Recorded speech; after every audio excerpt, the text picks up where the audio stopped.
Oi, rainhas galácticas, bem-vindas! Hoje tô aqui respondendo algumas perguntas que vocês me mandaram na caixinha de perguntas do meu Close Friends. Se você não faz parte do meu Close Friends, não faz ideia do que eu tô falando, o Close Friends é um grupo fechado para as rainhas que têm vontade de empreender ou que já empreendem, e é lá que eu compartilho mais sobre a minha jornada pessoal, sobre os meus ganhos, meus gastos, meus investimentos, meus tombos, meus acertos, para que você possa ter uma pessoa que está mais perto de você compartilhando a jornada. Eu criei esse grupo porque eu vejo muitas pessoas que já chegaram lá, que já estão num patamar confortável, talvez, ou que chegaram num ponto onde muitas pessoas querem chegar em termos de negócios, compartilhando como foi a trajetória delas, mas eu não vejo tantas pessoas que estão ainda no caminho, que estão aqui caminhando perto de mim, ao meu lado, num nível parecido do meu, compartilhando a trajetória enquanto elas estão aqui. Então é por isso que eu resolvi criar esse grupo. Eu deixo ele fechado porque eu gosto de saber quem tá lá dentro, selecionar as rainhas.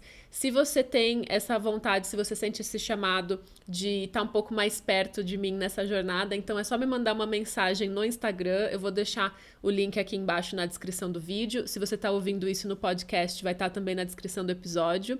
E, bom, lá eu abri uma caixinha de perguntas e vocês me mandaram algumas perguntas sobre empreendedorismo galáctico digital.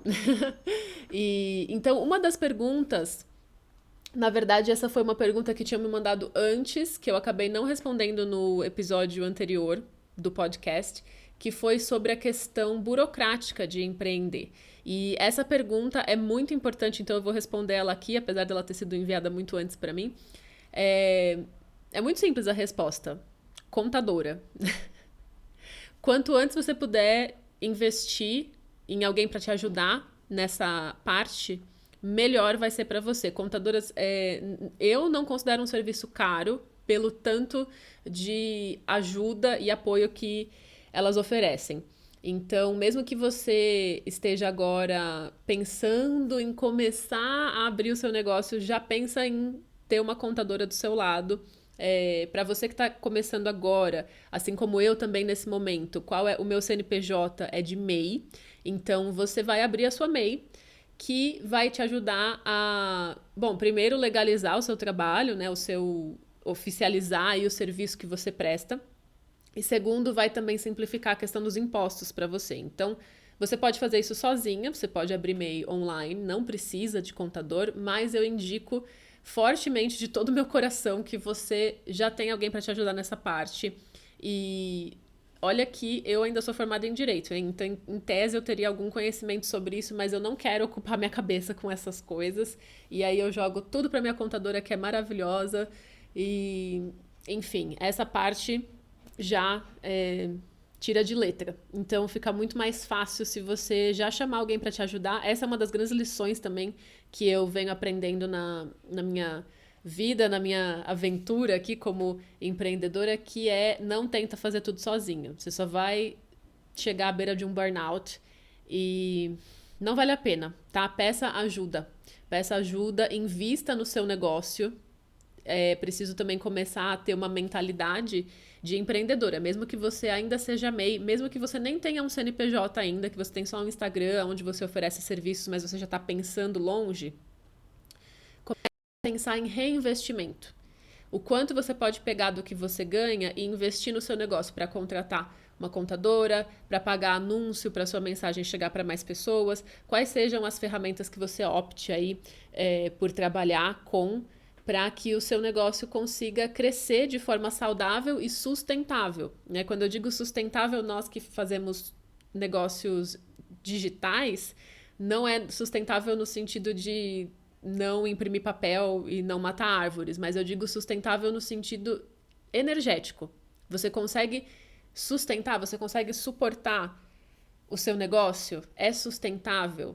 É uma coisa que você consegue manter ao longo de anos?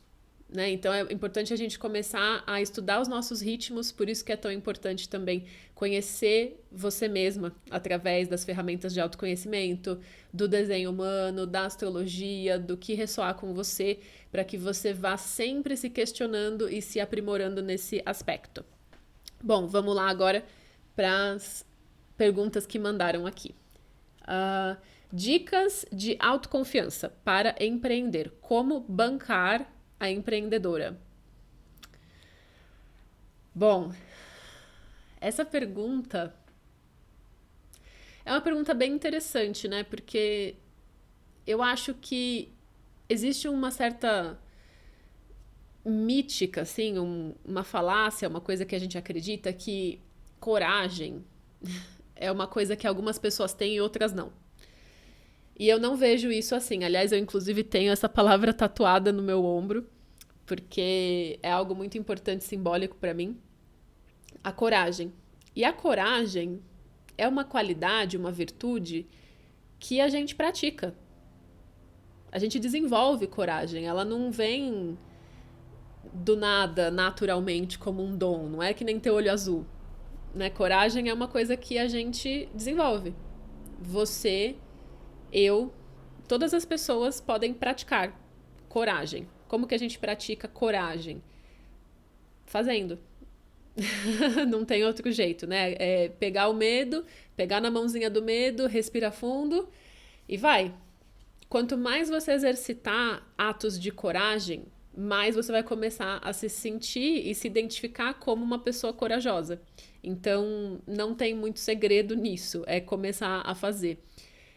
E aí, por que eu me veio essa palavra coragem, né? Por conta dessa parte da pergunta que foi como bancar a empreendedora. Esse bancar realmente é assumir, né? Matar no peito.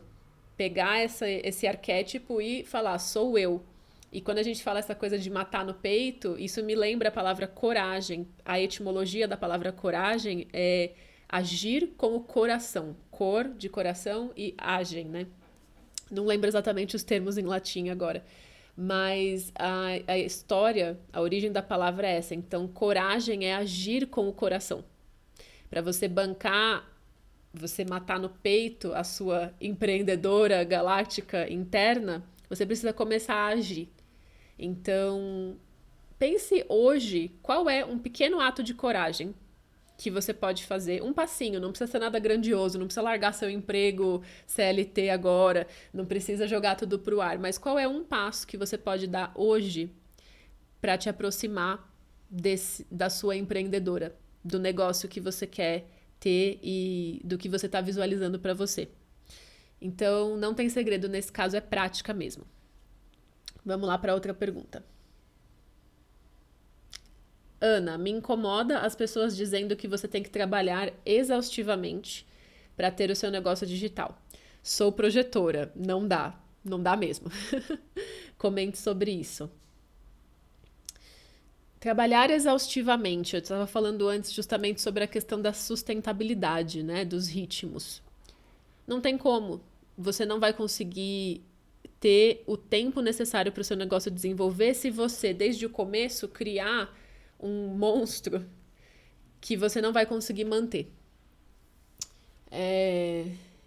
Essa coisa do ritmo ela é muito importante, porque tem uma estatística, eu não vou me lembrar agora, mas a maioria dos negócios não sobrevive por mais de um ano. Nós que trabalhamos com o digital, a gente tem uma vantagem que é muito grande, muito significativa, de ter um overhead, um custo para manter o seu negócio muito baixo. Hoje, por exemplo, eu até precisaria pegar isso nas minhas planilhas, na verdade, mas eu acredito que o meu custo para manter o meu negócio não chegue a R$ 500 por mês. Claro que tem mês que, sei lá, eu paguei a contadora, paguei advogado por algum motivo, paguei algo excepcional, fiz uma consultoria de marketing, aí eu tenho um gasto maior, mas tudo isso é opcional. Para as coisas que eu realmente preciso para o meu negócio rodar, são muito poucas. Eu preciso do Zoom, que é onde eu faço as reuniões, e mesmo assim eu poderia optar, por exemplo, pelo Google Meets, que acho que tem uma versão gratuita que dá para usar. Eu opto por usar a versão paga do Canva, que me ajuda muito. O Genetic Matrix, como eu trabalho com o desenho humano e astrologia também, aí misturado na questão do desenvolvimento pessoal, essa é uma ferramenta que me ajuda muito, porque eu consigo ver as duas coisas num lugar só. Então, me facilita a vida. Então, tem alguns custos aí, inclusive eu vou deixar o link aqui do Genetic Matrix para quem tiver interesse, mas a gente tem um custo muito baixo para manter o negócio. E isso nos ajuda a conseguir levar para frente. Qual que é a maior armadilha que eu vejo para nós, mulheres empreendedoras galácticas digitais? É a gente se queimar, é a gente se sabotar. Justamente querendo que tudo aconteça muito rápido, né? Eu tenho esse ímpeto, eu tenho essa lua em Áries, essa pressa de querer tudo para ontem. Eu tenho muito isso e todos os dias eu tenho que meditar, respirar fundo e lembrar que a vida, se Deus quiser, vai ser longa e que um dia de cada vez, né? A gente tende a superestimar o que a gente consegue fazer em um dia e subestimar o que a gente consegue fazer em 5 anos. Então eu tenho mudado bastante o meu mindset para longo prazo. Longo prazo. Qual é a decisão que vai ser mais benéfica para mim na maratona, não no tiro, né? Então, em empreendedorismo você tem que pensar em maratona, não pensar em correr e gastar toda a sua energia agora, depois ter um burnout, sei lá, Deus me livre, parar no hospital, ou ter que parar de trabalhar, ou você simplesmente vai largar tudo porque você vai ter uma experiência traumática e não vai conseguir sustentar.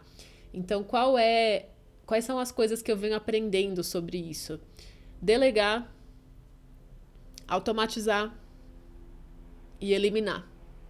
Então, tudo que você precisar fazer no trabalho, bom, em primeiro lugar, você precisa se organizar, né? Isso é crucial, é chave. Eu vou ter que fazer um vídeo separado só para falar sobre isso.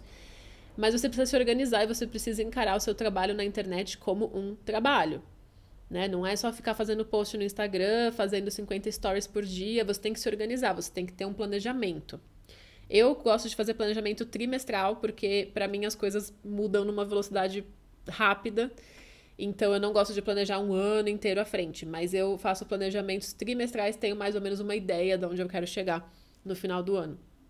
E deixo bastante espaço aí também para ir flexibilizando conforme as coisas se apresentam para mim. Mas tudo que eu vou fazer, eu penso. Eu posso não fazer? Eu preciso mesmo fazer isso ou é uma coisa que eu tô fazendo só para sentir que eu tô ocupada, que eu tô fazendo alguma coisa? Então, opção 1, posso delegar? Aliás, posso eliminar? Eu preciso mesmo fazer isso ou não? Se eu não preciso fazer, elimina. Cruza e tira isso do seu planner, da sua agenda.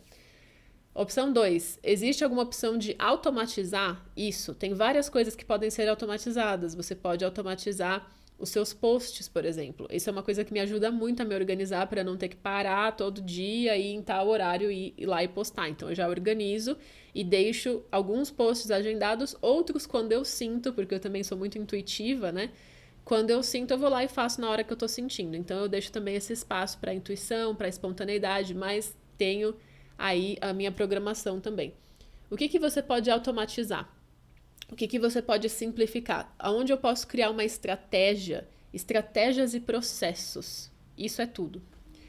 E a terceira é, posso delegar? Preciso ser eu a fazer isso? Ou eu posso trocar isso com alguém? Eu posso contratar alguém para fazer isso para mim? Eu posso trocar serviço? Né? O que eu posso fazer para que alguém me ajude nessa tarefa? Em questão de design, por exemplo, em questão de marketing, essas questões, porque você precisa saber um pouco de tudo como empreendedora, até para que você possa guiar as pessoas que estão trabalhando com você. Mas você não precisa e nem deve fazer tudo, porque essa é uma receita para você desistir do seu negócio em poucos meses, porque você não vai aguentar, né? Não vai ser sustentável. Então, pensar sempre em eliminar, automatizar e delegar. Existe como fazer isso. E constantemente o que eu faço como projetora e como empreendedora é estar pensando em sistemas. Eu não penso em um objetivo só. Eu penso quais sistemas eu posso colocar aqui rodando para que a coisa seja mais suave para mim. O que eu posso sistematizar? Aonde que eu posso reduzir a fricção? O que está gastando minha energia? Por exemplo, uma das coisas que eu fiz recentemente foi limitar o tempo de agendamento das leituras que eu faço. Porque eu estava com a agenda aberta o mês todo, todos os dias eu respondia várias mensagens de pessoas interessadas, querendo saber o que era a leitura, o que eu faço. Então, o que eu fiz? Criei um destaque nos meus stories falando o que é que eu faço. E uma vez por mês eu abro a agenda, eu coloco a data e quem quer agendar, naquele dia vai falar comigo, eu separo 2, 3 dias só para fazer os agendamentos. E depois eu não faço mais, eu não tenho mais a agenda aberta. Então isso me ajudou a me organizar e liberar o meu tempo para outras coisas. Uma outra possibilidade que eu poderia ter feito é usar um agendador, usar uma ferramenta como o Acuity Schedule, por exemplo. Eu optei por não usar nesse momento, porque essa ferramenta é paga e eu não queria ter mais um custo, mas talvez em algum momento eu opte por usar essa ferramenta também. Então você sempre vai olhar para essas opções: eliminar, automatizar e delegar. E criar sistemas para facilitar a sua vida. Vamos lá para a próxima. Como saber meu nicho num mercado saturado e amplo? Essa é uma pergunta muito interessante também. Tenho certeza que é dúvida de muitas rainhas. Deixa eu dar um golinho aqui no meu café. Essa questão do nicho. A gente escuta muito isso. Você tem que nichar, você tem que falar com a sua pessoa. Como que eu venho explorando isso? Bom, primeiro eu tô num tema hoje que não é um tema muito explorado, então já é um nicho em si. Mas o que você que está num nicho maior, vamos dizer assim, por exemplo, eu trabalho com tarô, ou eu trabalho com yoga, eu trabalho com Theta Healing, com uma coisa que é mais com astrologia, com algo que já é mais conhecido. E você acha que o seu nicho está saturado. Você precisa saber o que é que te diferencia. Uma das coisas que foi muito útil para mim foi parar de olhar tanto para persona, porque eu olhava muito assim, quem tá aqui comigo? Mas a sacada é que quem tá aí com você é um reflexo de quem você está agora, quem você está comunicando nesse momento. A sua comunicação atrai a sua persona, e não o contrário. Então você direciona a pessoa com quem você quer falar a partir da sua postura. E aí como que você vai fazer essa investigação? Olhando para o seu mapa astral, olhando para o seu design, fazendo terapia e observando aonde que você...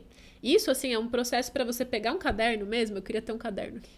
Não tô sem caderno. Pega um caderno, post-it, alguma coisa e faz um brainstorm. Senta com você mesmo e começa a observar o que é que você pensa diferente dentro da sua indústria, dentro do seu mercado.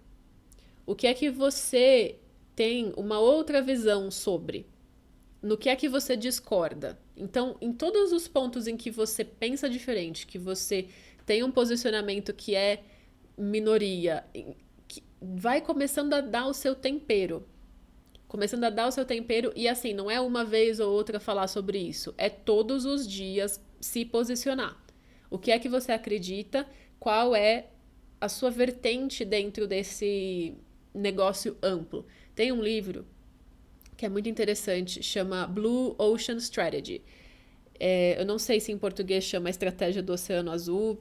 Dá uma procurada, eu vou também depois colocar o link aqui embaixo, se eu achar. Esse livro ele fala sobre alguns casos muito interessantes de estudo de mercados que eram considerados saturados e empresas que se destacaram dentro disso. Então ele fala do exemplo de uma empresa de vinhos, que eu não me lembro o nome agora, mas que o mercado de vinho ele tem toda essa pompa, né? Todo esse requinte, essa coisa do envelhecimento do vinho e toda uma coisa meio erudita, assim, né? Das pessoas que são interessadas em vinho. E isso afastava grande parte das pessoas do mercado do consumo de vinho. Então essa empresa, que se eu não me engano é australiana, veio com uma proposta diferente. E olha só que interessante, uma das coisas que deixava o vinho mais caro era justamente toda essa pompa e esses processos do envelhecimento do vinho, do carvalho, do não sei o que lá que eles usam. Então tudo isso encarecia o produto e afastava muitas pessoas de consumirem vinho. Essa empresa resolveu eliminar tudo isso e colocar no mercado um vinho que era jovem, que é descolado, é um vinho mais doce, um vinho mais jovem, para um público mais jovem, mais descolado e sem essa pompa e circunstância dos consumidores de vinho estilo enólogos, né? Pessoas que são mais adeptas de realmente conhecer e que desenvolveram um gosto refinado para o vinho. Mas então eles falaram, essas pessoas não são o nosso mercado. Vamos olhar para essas pessoas que não estão consumindo vinho porque elas se sentem afastadas do vinho por conta de todas essas questões. A gente barateia o nosso custo de produção, porque eu não preciso me preocupar em envelhecer o vinho, em falar que tipo de madeira, de não sei o que eu uso. Vou fazer um vinho que é gostoso, que é refrescante, que é jovem e doce. E aí eles conquistaram uma fatia enorme do mercado, inclusive das pessoas que já gostaram de vinho, e trouxeram pessoas que não consumiam vinho para começar a consumir vinho com esse branding deles. Exemplo. Tudo bem, tô falando de um produto, mas pega esse DNA, pega essa forma de pensar e aplica na sua indústria, no que você faz, que é um serviço. Né? A gente que trabalha aqui com serviço, com educação online, com serviços. Como que a gente pode pegar esse pensamento e trazer para o nosso negócio? Então, tudo isso é elemento. Quanto mais também você olhar para nichos e indústrias que são diferentes do seu, mais você vai ter insights. Meninas, rainhas, precisa estudar business, tá? Precisamos estudar marketing, precisamos estudar negócios. Precisa estudar essa parte. Se você quer ser uma empreendedora, você precisa ter conhecimento sobre isso. E remover preconceitos. Tem um cara também que eu gosto muito, que é o Seth Godin. Ele traz uma visão bem humana do marketing. Vocês podem dar uma pesquisada aí. Ele tem milhares de livros, eu acho. Ele publica, tipo, um blog post a cada dia e você vai achar muita coisa dele. Eu acho que eu respondi o que eu queria falar sobre essa pergunta. Eu não tenho uma resposta pronta para te dar, mas eu tenho essa provocação para que você comece a pensar estrategicamente sobre como você pode se diferenciar no seu nicho e olhar para as pessoas que talvez não estejam se conectando com o seu mercado ou para o que é que você se diferencia. Encontre o seu oceano azul. E próxima pergunta? Não tem próxima pergunta, era isso. Ah! Rainhas, muito obrigada por estarem comigo até aqui, por ouvirem. Eu espero que você tenha tirado insights importantes desse vídeo. Eu estou aqui disponível para compartilhar a minha jornada com vocês. Se você gostou desse vídeo, desse podcast, desse episódio, não sei aonde eu vou colocar ainda esse conteúdo aqui, compartilha com outras rainhas que estão também começando a empreender. É importante que a gente compartilhe o que a gente sabe, né? Que a gente não queira reter o conhecimento só pra gente. Quanto mais você compartilhar, mais isso vai retornar pra você. É o que eu tô fazendo aqui também. E se você quiser entrar no meu Close Friends, é só mandar uma mensagem pra mim lá no Instagram. Um beijo.